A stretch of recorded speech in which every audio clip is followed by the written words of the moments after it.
What's up everyone, Vu of NVU Films here, and I'm back with another video for you to watch. As many of you may know, I film with Sony a7 IIIs and one Sony a7R III, and I recently got this Sony a6400 to film YouTube videos, and I'm actually filming a YouTube video with it right now. So, one of the main flaws people will point out about the a6400 is that it lacks IBIS. And yes, this is true, but Sony IBIS is not that great anyway. It is okay, it is usable, it does help, but it's not great. You still have to be very steady, you still have to use straps, you still have to do whatever it is you need to do while shooting handheld to make sure your footage isn't shaky. So what I wanted to do was, I think, two things. I wanted to test if I could film the a6400 handheld the same way I film with my a7 IIIs and the a7R III. And on top of that, the lens I'm going to use is on a crop body considered somewhat of a telephoto lens. I'm using the 56mm Sigma f1.4, which does not have any optical image stabilization, and the a6400 doesn't have any image stabilization. So it is not a good combination. Just to be more specific, the reason why the 56mm f1.4 on the APSC a6400 is because it's a 1.5 times crop factor, which means 56 times 1.5 equals 85mm full frame equivalent. So the 56mm gives you the same frame, the same view as an 85mm lens would on a full frame sensor, if that makes any sense.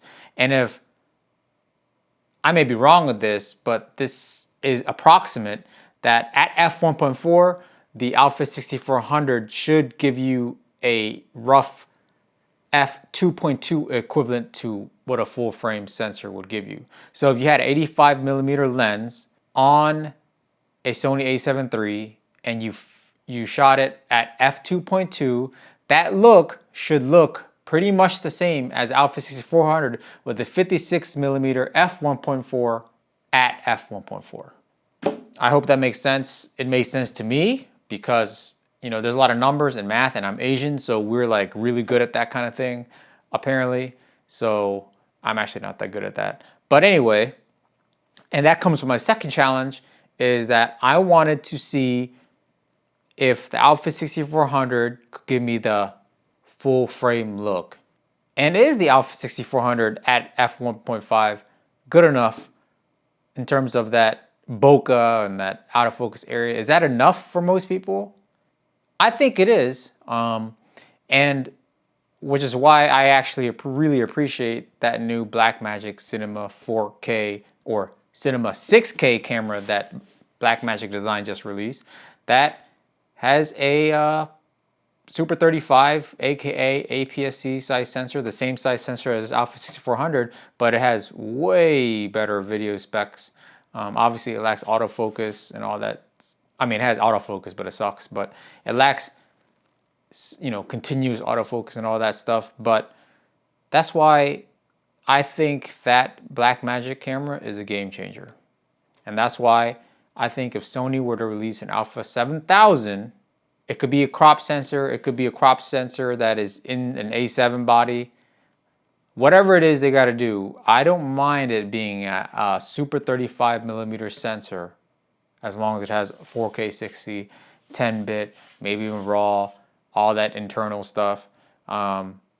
It's good. So with that being said, I have an example of what I was able to shoot handheld at 56mm f1.4 on the a6400 that I'm going to show you right now.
So with all that, if you have any comments or opinions, please put it in the comment below. And if you like this content, please do like, share, and subscribe. I greatly appreciate it. Till next time, lighten up.